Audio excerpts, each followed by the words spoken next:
Hello students, welcome back to my YouTube channel Vali Teaching Point. So now in this video I'm going to start introduction part of quadrilateral. So let's start first here. So इस chapter में हमें first of all 5 topic को cover करना है. First is curve, second is polygon, third one is classification of polygon, fourth one is angles and properties, and last one is quadrilateral and their properties. जो आपके chapter का भी यही नाम है. So सबसे पहले हमें देखना है what is curve. So, उसके पहले हम थोड़ा जानते हैं कि प्लेन सरफेस किसे बोलते हैं. सो हमें क्या होता था बचपन में, हमें क्या मिलता, अगर हमें पेन मिलती थी या पेंसिल मिलती थी तो हम क्या करते थे, बेसिकली पेपर पर या फिर दीवारों में भी एक पेन लिया और उसको यूं यूं यूं यूं कुछ समथिंग बना दिया. ठीक है, तो आप जिस पर ये ड्रॉ करते हो कुछ something pictures, that is plane surface. हम किस पर ड्रॉ करते हैं, that is a plane surface. और we can say that in our next में हम ये भी बोल सकते हैं इट इज अ फ्लैट और लेवल सरफेस.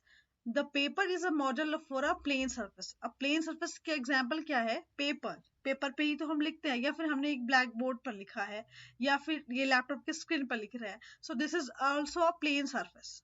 ओके, अब नेक्स्ट मूव करते हैं कर्व. सो बेसिकली कर्व क्या होता है, जो भी ड्राइंग हमने यहाँ पर की है, देखो विदाउट लिफ्टिंग अ पेन हमने क्या किया, एक ड्राइंग बना दी. ठीक है, तो दिस इज अ कर्व. लेकिन कंडीशन क्या होनी चाहिए, विदाउट लिफ्टिंग अ पेन, मतलब हमने एक पेन उठाई यहाँ से और इसको यूं टर्न किया और यहाँ पर रुक गए. हमें ऐसा नहीं करना कि हम यहाँ से चलें, रुके और फिर से यहाँ से एक लाइन अलग से ड्रॉ कर दी, तो ये कर्व नहीं हो जाएगा. हमें क्या करना है, यहाँ देखो इसकी डेफिनेशन क्या है, when you join a number of points without lifting a pencil from the paper you get a plane curve. ठीक है, हमने एक पेंसिल यहाँ से उठाई और कुछ यूं यूं यूं ड्रॉ कर दिया, कुछ भी. ठीक है, लेकिन रुके नहीं है. So this is a plane curve. यहाँ लिखा है any without retracing any portion of the drawing other than single points. देखो क्या करना है, अगर हमने मान लिया ऐसा भी कुछ टर्न बनाया है तो दोबारा रिपीट भी नहीं करना है इसको. ओके, सो ये भी कर्व नहीं होगा. सिर्फ हमें एक ही बार थोड़ा सा बेंड करके जो फिगर बन जाता है, that is called plane curve. और हाँ, इसके डायरेक्शन अलग अलग होते हैं. ये एक ही डायरेक्शन में नहीं जाएगा, इसके डायरेक्शन चेंज होंगे, ऐसे ऐसे. ओके, अब यहाँ देखो दो तरह के कर्व होते हैं, one is open curve, second is close curve. तो नाम से ही जाहिर है, ओपन का मतलब क्या हुआ, खुला हुआ लाइक ऐसा, और क्लोज का मतलब पूरी तरह से क्लोज है. So we can say open curve is a curve where starting and ending points are different. देखो यहाँ से स्टार्ट किया लेकिन एंड कहाँ से किया है, यहाँ पर. और क्लोज कर्व में क्या हो जाएगा, close curve is a curve where a curve is formed by joining the two end points. हमने यहाँ से स्टार्ट किया और इसको यहाँ पर यहीं पर एंड किया है. मतलब आप ये भी कह सकते हो कि इसके स्टार्टिंग और एंड पॉइंट दोनों सेम है. So we can say this is a close curve. Now move to the next term which is simple curve and non simple curve. देखो सिंपल कर्व क्या है, जैसे हमने फिर से अगेन एक पेन लिया और इसको मैंने क्या किया, इसको मैंने यूं लिया और यूं बना दिया. ठीक है, इसमें कोई भी क्रॉस नहीं है, क्रॉसिंग नहीं है, इंटरसेक्टिंग नहीं है. तो this is the we can say this is the definition that a curve that changes its direction but it does not intersect each other itself. खुद को नहीं काटेगा, ऐसा नहीं कट होगा. so this is called simply simple curve. जैसे कि इस फिगर में है, ये ओपन और क्लोज दोनों हो सकते हैं. नेक्स्ट है, अगर वो इन दोनों को एक अपने आप को इंटरसेक्ट कर देता है, मतलब we can say that the non simple curve is a type of curve that cross its path. अपने पाथ को उसने क्या किया है, क्रॉस कर दिया है. It means the curve its intersect itself while changing its direction. Okay, so this type of curve we can say non-simple curve. Understood? अब next topic पे move करते हैं which is polygon. So polygon क्या होता है? So the definition of polygon is a simple closed curve made up of only line segment. It is called a polygon. सबसे पहली condition क्या है, कर्व तो बनेगा ही बनेगा, but वो क्या होगा, लाइन सेगमेंट से बनना चाहिए. जैसा कि इस फिगर में हमने लिखा है, मतलब गिवन है. जैसे we can say that a polygon is a two dimensional geometrical figure that has a finite number of sides. देखो इसमें दो ही डायमेंशन होते हैं. किसी भी प्लेन सरफेस पे जो फिगर बनता है that is called plane figure. Okay, that is called plane figure.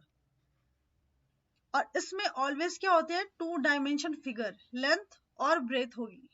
इसमें क्या नहीं होती है, इसमें विड्थ नहीं होती है, और वी कैन से इसमें थिकनेस नहीं होती है. ओके जब थिकनेस और विड्थ ऐड हो जाती है सो ये फिगर जो है वो 3D फिगर बन जाता है, जो कि जैसे कि एग्जांपल में ले लूं, आपका होता है कोन, सिलेंडर, ये सब क्या है, ये आपने वैसे नहीं पढ़ा होगा, ये सब क्या 3D फिगर्स है। अभी हमें 2D पढ़ना है इसलिए हम 2D पर रहते हैं। तो देखो कोई भी फिगर जो लाइन सेगमेंट से बना है, while it is triangle, quadrilateral, pentagon, ये सब फिगर्स क्या है, पॉलीगन है। अब यहाँ पर कुछ नाम देखो, पेंटागन, हेक्सागन, ये सब क्या है। तो देखो अगर हमने 3 लाइन सेगमेंट से कोई फिगर बनाई है so this is a triangle, एक नाम होता है। अगर 4 लाइन सेगमेंट से बनाई है तो this is a quadrilateral. Okay 4 line segment से जो भी फिगर बनी होती है, कोई भी फिगर हो, जरूरी नहीं है कि वो स्क्वायर या रेक्टेंगल ही होगा, कोई भी फिगर, ओके कोई भी figure, that is called quadrilateral. Same as कोई भी फिगर 5 लाइन सेगमेंट से बनी है so we can say pentagon. Same 6 line segment से बनी है दैट इज कॉल्ड हेक्सागन। 7 से बनी है that is called heptagon, then octagon, nonagon and decagon. Decagon क्या हो जाएगी, 10 लाइन सेगमेंट से बना हुआ कोई फिगर। लेकिन ये सब के सब क्या है, सब के सब पॉलीगन्स है। एक कॉमन नेम है इनका पॉलीगन। पॉली मीन्स ही होता है मेनी, और गन्स मीन साइड्स, कई सारे साइड से मिलकर के बनता है पॉलीगन। लेकिन कंडीशन क्या है, ऑलवेज लाइन सेगमेंट, बस इसको ध्यान रखना है। अब थोड़ा इसको और जान लेते हैं। देखो पॉलीगन भी कई तरह के होते हैं, वन इज कॉन्वेक्स और कॉनकेव, इसको ध्यान रखना है। कॉन्वेक्स कॉनकेव क्या है, यहाँ देखते हैं हम, if all the interior angles of a polygon are strictly less than 180 degree then it is known as convex polygon. देखो इसमें इस तरह के जो फिगर्स हैं, इसमें क्या होता है, यहाँ पर देखोगे अगर इनके इंटीरियर एंगल्स को देखोगे तो ये हमेशा क्या होते हैं, 180 से छोटे होते हैं, सारे एंगल्स 180 डिग्री से छोटे होते हैं। तो स्ट्रिक्टली इसमें लिखा है हमेशा क्या होना चाहिए, लेस देन 180 से सॉरी लेस देन कितना होना चाहिए, 180 डिग्री। तो इस तरह के फिगर को हम क्या बोलेंगे, कॉन्वेक्स पॉलीगन। और we can say the vertex will point outward from the centre of the shape. ये इस शेप में, जैसे मान लिया ये, इसको देखो सेंटर यहाँ पर होता है, ये क्या है, एंगल आउटवर्ड में है, ठीक है। इनवर्ड किसको बोलते हैं, मतलब कि बाहर में है, आउटवर्ड का मतलब क्या हो गया, बाहर में है। ओके अब यहाँ देखो, यहाँ भी देख सकते हैं कॉनकेव पॉलीगन क्या होता है। कॉन्वेक्स समझ गए, क्या होना चाहिए, सारी angles interior angles less than 180 degree होनी चाहिए। ओके ये शर्त है इसकी। दूसरी है कॉनकेव पॉलीगन। अब इसका उल्टा कर दो, if one or more interior angles of a polygon are more than 180 degree, अगर 180 डिग्री से ज्यादा है कोई भी पॉलीगन का एक या एक से ज्यादा angle, so we can say that polygon is concave polygon. अब इसमें क्या होगा, a concave polygon can have at least 4 sides, the vertex points towards the inside of the polygon। एक चीज और है, पॉलीगन जब भी ड्रॉ होगा, कॉनकेव पॉलीगन है, उनको एटलीस्ट 4 साइड की जरूरत है। कॉन्वेक्स पॉलीगन जो है वो हमारी ट्राइंगल है विच हैज 3 साइड, लेकिन कॉनकेव पॉलीगन ट्राइंगल में नहीं हो सकती है, इनको 4 साइड चाहिए चाहिए। अब ये जो ट्राइंगल का फिगर बना है इस पर भी ध्यान दो, इसमें 4 एंगल्स हैं, सॉरी 4 साइड्स भी हैं। 1 साइड यहाँ, 2 देखो, 1 यहाँ, 2 यहाँ, 3 यहाँ, 4 यहाँ, ठीक है। तो ये जो एंगल बना है ना, ये वाला angle that is more than 180 degree always, so we can say that is a concave polygon. और एक और शर्त यहाँ पे लिखा है, the vertex points towards the inside of the polygon, हमेशा इस तरह का फिगर होगा, दिख रही है, वर्टेक्स जो है वो इनसाइड अंदर में होगा इसका एक एंगल। अंडरस्टूड, कॉन्वेक्स कॉन्वेक्टिव हो गया। नाउ मूव करते हैं नेक्स्ट टॉपिक। सो एक और होता है regular polygon and irregular polygon. देखो अब हमने क्या किया है, ये सिंपल है। रेगुलर का मतलब क्या होता है, लगातार। Simply we can say that if all the sides and interior angles of the polygon are equal then it is known as a regular polygon. Suppose हमने क्या, ऐसा कौन सा, अब आप ही बताओ, ऐसा कौन सा क्या बोलते हैं फिगर है जिसकी ऑल साइड भी इक्वल है और ऑल एंगल्स भी इक्वल है। कई सारे फिगर्स हो सकते हैं लेकिन हम जो जानते हैं फिगर को वो है हमारा स्क्वायर। स्क्वायर में क्या होता है, ऑल साइड्स आर इक्वल होती है। ओके सो इक्वल साइड को हम ऐसे शो करेंगे, ये जो हमने ऐसे डैश डैश किया ना, it shows that all sides are equal. और यहाँ पर क्या होता है, हर एंगल जो है वो ऑलवेज 90 डिग्री होता है। ओके सो ये क्या हो गया हमारा regular polygon. Understood. Next move करते हैं irregular polygon.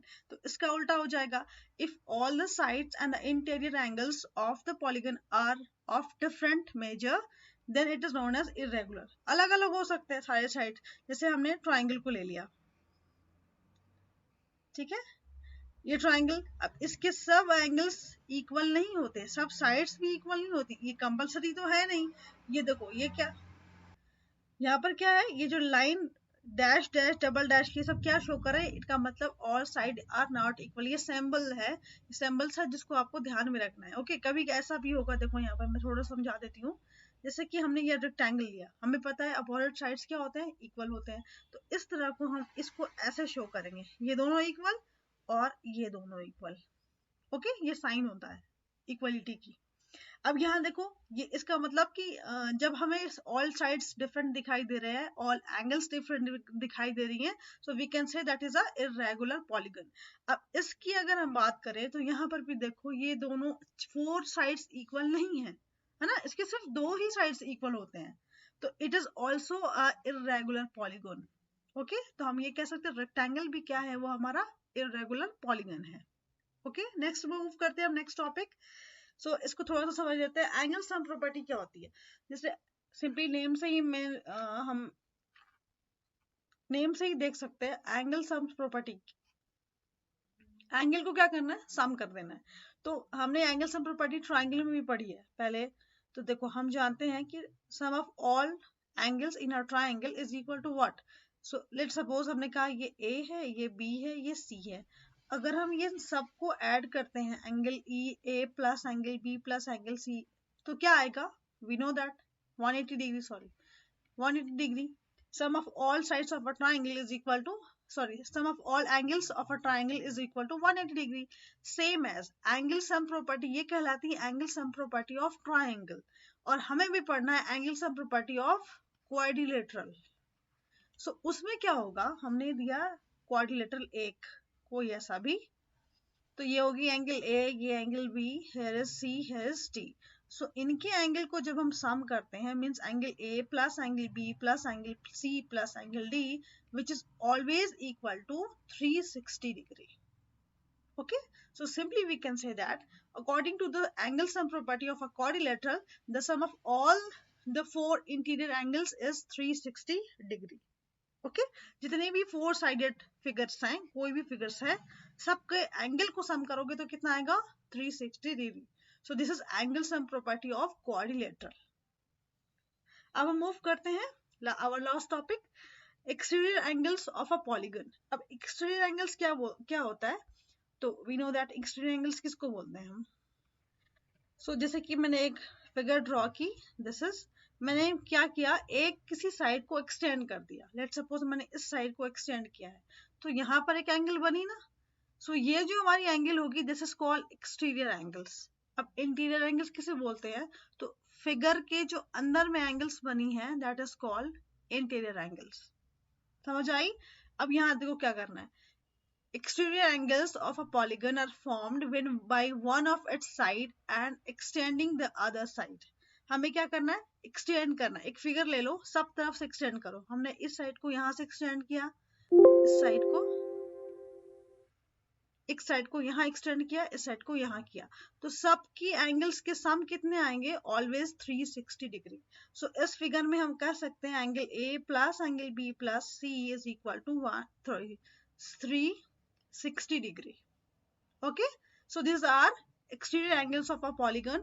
Sum of all exterior angles of a polygon is equal to 360 degree। ये आपको पढ़ना था। So इस वीडियो को हम यहीं पर कंप्लीट करते हैं। हमें और भी चीजें पढ़नी है, जैसे क्लासिफिकेशन ऑफ क्वाड्रिलेटरल, ट्रेपीजियम क्या है, पैरेललोग्राम क्या है, तो ये हम नेक्स्ट वीडियो में कंप्लीट करेंगे। ओके, सो आज के लिए इतना ही। Thank you so much for watching my video. Next video में मिलते हैं हम नेक्स्ट पार्ट ऑफ इंट्रोडक्शन के साथ। Thank you so much for watching.